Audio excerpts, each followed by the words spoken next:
pull up that old wicker chair, friend, and let me tell you a story about something so purple, so sweet, and so southern it might as well been baptized in cane sugar and Alabama sunshine. I'm talking about Grapico.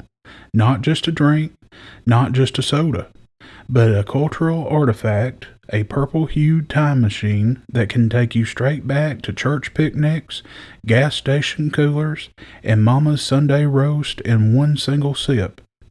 Now, if you grew up anywhere in Alabama, or really anywhere in the Deep South, you didn't discover Grapico. You inherited it. You might swear it was born and raised in Birmingham, and I'll tell you this, Birmingham did raise it, but Grapico's story starts a little further south and a little wetter in New Orleans.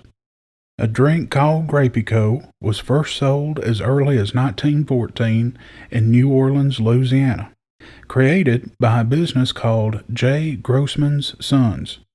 Back then, soft drinks were booming, and companies were constantly dreaming up new syrups and flavors to mix with soda water at fountains and bottling works. Now here's what made Grapico stand out. It wasn't just grape flavor. It was marketed like it was something close to a genuine grape drink. Rich, vineyard, romantic, the kind of thing that sounded wholesome and fruity even if you were drinking it out of a bottle you opened on a curb. And that sounds like grape juice image wasn't an accident. From the start, Grapico's makers leaned hard into grape imagery, and that's where the story gets, let's call it, southern spicy. See, when Grapico hit, it became successful in part because of advertising and packaging that implied it contained real grape juice, even though it was artificially flavored. And y'all, that wasn't just neighborhood gossip. That's a historical fact. The Federal Trade Commission eventually got involved, and when the FTC gets involved, that means somebody has been doing a little more than exaggerating like a fisherman on his third retelling. Now, in the summer of 1917, an Alabama businessman named R.R. Rochelle, operating out of Birmingham with his Grapico bottling works, started buying Grapico syrup from the New Orleans makers and bottling it for the Alabama market. That move matters because it planted Grapico into the Deep South's everyday life in a way that stuck for generations. And if you were wondering why old Alabamians talk about Grapico like it's part drink, part birthright, well, it's because Birmingham wasn't just a customer. Birmingham became the lifeline of what Grapico later turned into. Now y'all, here's where the plot thickens like gravy. In 1926, the original New Orleans business line changed hands. J. Grossman's Sons sold the Grapico business to Pan American Manufacturing Company in New Orleans. Pan American continued producing and selling Grapico syrup and also bottled Grapico in Louisiana through its related bottling operations. But Pan American also continued the same improper practice. Marketing that strongly suggested their artificial grape drink was tied to real grape juice through visuals, copy, and presentation that made the average customer think, why, this must be practically juice. And the FTC did not find that charming at all. In 1928, the FTC charged Pan American with unfair methods of competition and deceptive practices. The proceeding resulted in an order that, by 1929, made Pan American and related parties lose the right to use the word Grapico to designate their artificial grape drink. Now that's a sentence you don't hear every day. You can keep the grape soda, but you can't keep the name. That's not just a branding hiccup. That is the federal government basically saying, you've been selling purple promises. So, who kept Grapico alive? Well, Birmingham did. Here's the twist that makes this a proper Southern story. The folks in Birmingham, including Rochelle's operation, were treated as wholesale customers, not the architects of the deceptive advertising, and the cease and desist related to the name didn't wipe them out the same way. By the time Pan American lost the right to the name in 1929, Rochelle was already bottling and selling Grapico across the southern states. And that's how the brand's center of gravity shifted from New Orleans invention to Alabama identity. Then, years later, Rochelle secured broader legal control. A federal trademark for Grapico was issued in 1940, giving his company national rights to the name. Now you might be thinking, well, that was 100 years ago. Why should I care who implied what about grape juice? Because that little scandal tells you something about the South in that era. Prohibition hit in 1920, and suddenly everybody was thirsty for legal, flavorful drinks that felt special. Soft drinks weren't just refreshment, they were social life, a part of treat culture, and a little slice of modernity. So, if you can make your soda seem closer to nature, closer to fruit, closer to wholesome, you were going to sell more of it. Grapico rode that wave and then got checked for it.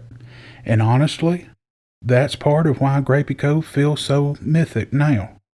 It's got a backstory with New Orleans showmanship, federal paperwork, and Alabama hustle. That's not just soda history, that's Southern business history. By the mid-20th century, Grapico wasn't just a product, it was a taste memory. In Alabama especially, it became something you'd see in corner stores, at church gatherings, at high school football concession stands, turned into homemade ice cream, which by the way is my favorite ice cream of all time, and that magical cooler at the gas station where the bottles are so cold your hand sticks just a second too long. And, over time, Grapico even pops up in popular culture and Southern storytelling as a recognizable Southern touchstone. Now let's fast forward. The modern distribution story ties into Birmingham again. Buffalo Rock, a Birmingham-based Pepsi bottler, acquired the franchising rights to Grapico in 1981. And Grapico has been produced at the Buffalo Rock's Birmingham facility in more modern times.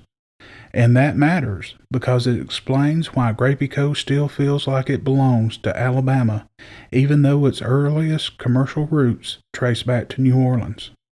Now let me tell you why Grapico still matters in 2026. We're living in a time when people are tired of everything being the same. Same brands, same tastes, same limited edition flavors that taste like shampoo. So, what do folks do? They go hunting for regional treasures.